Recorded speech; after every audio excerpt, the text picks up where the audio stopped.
बिहार में जंगल राज कभी खत्म हुआ ही नहीं है। अभी 30 अक्टूबर को नरेंद्र मोदी जी पटना में जंगल राज के ऊपर बात कर रहे थे। जंगल राज वालों ने सिर्फ अपने बेटे बेटियों का भविष्य बनाया, बिहार के नौजवानों का भविष्य तबाह कर दिया। उसी के कुछ ही घंटे के बाद जन स्वराज पार्टी के लीडर दुलार चंद को आई विटनेस ने बताया अनंत कुमार सिंह के सपोर्टर्स ने दिन दहाड़े मार दिए क्योंकि उनकी आपस में बहस हो गई थी।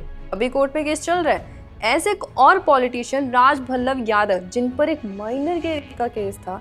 मैं जो बातें कहने जा रहा हूँ, मैं चाहूंगा कि बिहार का नौजवान उन्हें ध्यान से सुने। अब पुलिस उन्हें रेगुलर चेकअप करवाने के लिए हॉस्पिटल ले जाती है तो वहां पर लोग उनका स्वागत कर रहे हैं और जनता दरबार लग रही है। ये तो कुछ भी नहीं है, एक इन्फ्लुएंसर राजपूत लीडर अनंत मोहन सिंह जिन पर एक आईएएस ऑफिसर के मर्डर का केस था, उन्हें पहले फांसी फिर उम्र कैद की सजा कन्वर्ट कर दी जाती है, लेकिन 15 साल के बाद उन्हें रिहा कर दिया जाता है कॉन्ट्रोवर्शियल लॉ के चलते, जिसमें सिर्फ अनंत मोहन सिंह को ही नहीं बल्कि 26 और क्रिमिनल्स को रिहा कर दिया जाता है। इसलिए आज इस वीडियो में हम जानेंगे कि कैसे बाहुबलीज अपनी फैमिली अपने सपोर्टर की मदद से आज भी अपने इलाकों में हुकूमत बनाए हुए हैं, कैसे वो अपने बच्चों की मदद से इलीगल काम कर रहे हैं, कैसे वो जेल में रहकर भी इतने ज्यादा पावरफुल है और आखिर में वो कॉन्ट्रोवर्शियल लॉ कौन सा है जिसकी वजह से इतने सारे क्रिमिनल्स को रिहाई मिली। उससे पहले कि हम वीडियो शुरू करें, मैं आपको क्लियर करना चाहती हूँ कि ये वीडियो किसी भी पार्टी से फंडेड नहीं है। जो भी मैं आपको बताने वाली हूँ वो ऑलरेडी आर्टिकल और न्यूज में कवर्ड है, जिनके लिंक आपको डिस्क्रिप्शन बॉक्स में मिल जाएंगे। तो वीडियो को शुरू करते हैं। बिहार में किसी को इस बात का अंदाजा तक भी नहीं है जो लोग सोचते हैं कि बाहुबली का कंट्रोल कम है, लेकिन असल में कंट्रोल है, डायरेक्टली नहीं तो इनडायरेक्टली सही, थ्रू फैमिली मेंबर्स। समझे नहीं ना? देखो, बाहुबली जिन्हें नहीं पता वो पॉलिटिशियन लीडर गैंगस्टर जिनके ऊपर कई सारे क्रिमिनल केसेस हैं, या कह लो अपने इलाके के डॉन जिनके सामने किसी की भी नहीं चलती। इसीलिए मोहम्मद शहाबुद्दीन, अनंत कुमार सिंह, अनंत मोहन सिंह, राजभल्लभ यादव, प्रभुनाथ सिंह और कई सारे पॉलिटिशियंस ऐसे हैं जिनके नाम के साथ आपने एक बाहुबली वर्ड जरूर सुना होगा, लेकिन अभी इनडायरेक्टली कैसे कंट्रोल हो रहा है इसे मोहम्मद शहाबुद्दीन के एग्जांपल से समझते हैं। देखो, मोहम्मद शहाबुद्दीन जो भारत में आज तक जितने भी क्रिमिनल्स रहे ना उन सबका बाप था। उसकी सिवान इलाके में इतनी चलती थी कि कोई अपने घर के बाहर या दुकान में किसी और पार्टी का झंडा तक नहीं लगा सकता था। डॉक्टर की फीस, सिनेमा की टिकट, लैंड डिस्प्यूट, शादी में कोई प्रॉब्लम है, हफ्ता वसूली, सब उसके एक इशारे पर होता था। उसे सिवान का राजा तक समझा जाता था। वो इतना बड़ा क्रिमिनल बन गया था कि जब अप्रैल 2005 में पुलिस ने उसके गांव के घर में रेड डाली, वहां पर उन्हें AK-47, night vision goggles, laser modules और कुछ ऐसे वेपन्स मिले जिस पर पाकिस्तान फैक्ट्रीज की ब्रांडिंग थी। इतने पावरफुल वेपन्स एक आर्मी ऑफिसर के पास होते हैं, ना कि एक पॉलिटिशियन के पास। अब पॉलिटिशियन मैं इसलिए बोल रही हूँ क्योंकि उसके ऊपर 45 क्रिमिनल केसेस होने के बावजूद वो 4 बार MP और 2 बार MLA रह चुके हैं। फिर 1999 में काफी पॉपुलर केस होता है जिसमें मोहम्मद शहाबुद्दीन ने कम्युनिस्ट पार्टी के छोटा लाल गुप्ता को गायब करवा दिया। उसकी बॉडी आज तक नहीं मिली।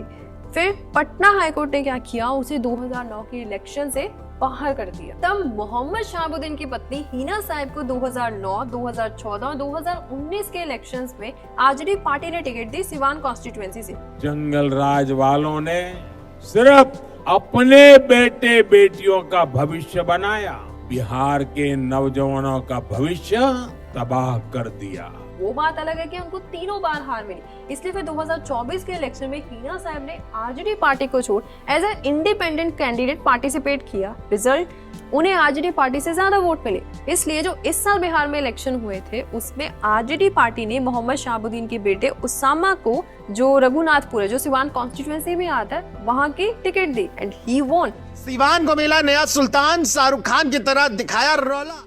ये फैक्टर दिखाता है कि आज भी पार्टीज के लिए बाहुबलीज कितने ज्यादा इंपॉर्टेंट हैं, क्योंकि बाहुबलीज आज भी अपने इलाकों में हुकूमत बनाए हुए हैं। चाहे वहाँ के लोकल लोगों ने क्या कहा, वीडियो को पॉज करके रीड कर सकते हो। देखो, ये सिर्फ इकलौता केस नहीं है। अनंत मोहन सिंह के बेटे चेतन अनंत को जेडी पार्टी ने टिकट दी नबीनगर से।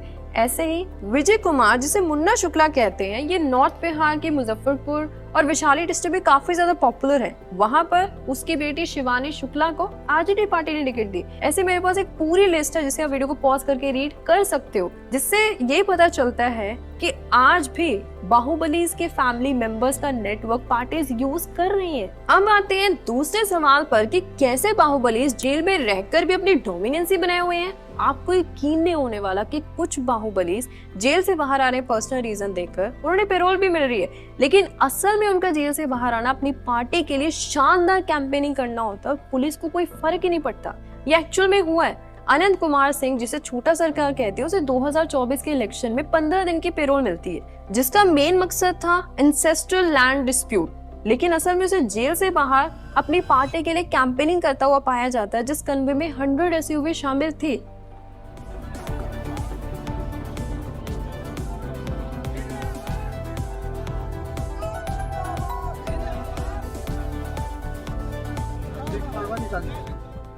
इससे ना पेरोल के दो बड़े लूपहोल सामने आते हैं जिसे जल्दी से जल्दी सॉल्व किया जाना चाहिए। पहला, पेरोल ज्यादातर फैमिली डिस्प्यूट, लैंड डिस्प्यूट या पर्सनल रीजन की वजह से दिया जाता है, लेकिन अगर पेरोल में स्ट्रिक्टली मेंशन है कि आप इलेक्शन और कैंपेनिंग में पार्टिसिपेट नहीं कर सकते, तभी पुलिस आपके ऊपर स्ट्रिक्ट एक्शन ले सकती है, एल्स इट इज अलाउड। दूसरा, आप कह सकते हो एक लूपहोल नहीं, एक नेग्लिजेंस है कि पेरोल की टाइमिंग ज्यादातर इलेक्शन की टाइमिंग क्यों होती है। इजंट दैट स्पेक्युलेटिव, जिस पर सरकार को गौर करना चाहिए।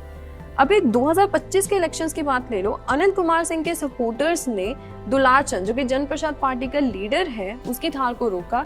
आई विटनेस ने बताया कि दोनों के बीच में कहासुनी हुई, फिर सपोर्टर्स ने दुलार चंद को गोली मारी, उसके ऊपर से एसयूवी चढ़ा दी और उसे मार दिया।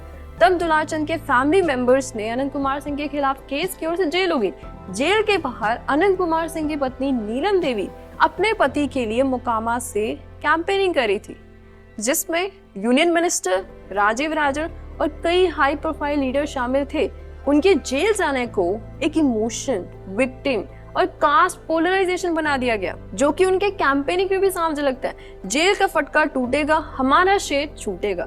अब समझे कैसे बाहुबली जेल में रहकर भी अपनी फैमिली, अपने सपोर्टर्स और सबसे इम्पोर्टेंट पॉलिटिशियन की मदद से अपनी डोमिनेंसी बनाते हैं। अभी तक हमने देखा कि कैसे बाहुबली फैमिली की सपोर्ट और जेल में रहकर इतने ज्यादा पावरफुल कैसे, लेकिन अभी भी दो सवालों के जवाब बाकी हैं कि कैसे बाहुबली अपने बच्चों की मदद से इलीगल काम कर रहे हैं, और वो कंट्रोवर्शियल लॉ कौन सा है जिसकी मदद से 27 क्रिमिनल्स को रिहाई मिली।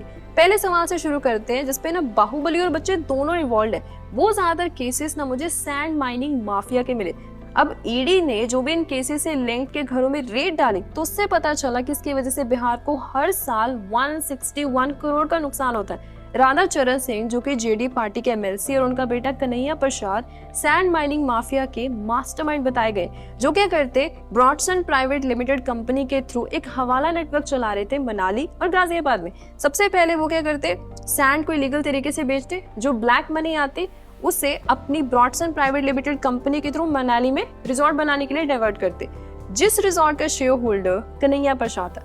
फिर कुछ पैसे को डाइवर्ट किया जाता गाजियाबाद में स्कूल बनाने के लिए, जो स्कूल इन्हीं की फैमिली के ट्रस्ट चला रही थी। अब देखो किस तरीके से ब्लैक मनी को व्हाइट मनी में कन्वर्ट किया जा रहा था। इनफैक्ट ईडी ने जब और इन्वेस्टिगेट किया तो उन्हें 2 इलीगल प्रॉपर्टीज में मिलती हैं, जो कि राधा चरण सिंह के नाम पर थी। इसी सेम केस में एक आरजेडी लीडर सुभाष प्रसाद यादव को भी अरेस्ट किया जाता है, जो कि सैंड माइनिंग माफिया का एक की मेंबर था। जब ईडी ने 8 घरों में उसके 14 घंटे तक रेड डाली, तो वहां पर उन्हें 2.43 करोड़ रुपीस मिले थे, जिसका उसके पास कोई अकाउंट ही नहीं था। ऐसे सेम सैंड माइनिंग माफिया के केस में एक आरजेडी मेंबर और उसकी फैमिली के घर में भी रेड डाली जाती है, जहां पर ईडी को 21 करोड़ वर्थ के एसेट्स मिले हैं, जिसमें से कुछ प्रॉपर्टी पटना के पॉश एरिया और भोजपुर डिस्ट्रिक्ट्स में खरीदी गई थी। अब सोच कर देखो कि और कितने सारे ऐसे केसेस होंगे जिसके बारे में हमें आइडिया तक नहीं है, जो अभी तक चल रहे हैं। अब लास्ट में हम देखते हैं उस कंट्रोवर्शियल लॉ के बारे में, जिसकी वजह से 27 क्रिमिनल्स को रिहाई मिली।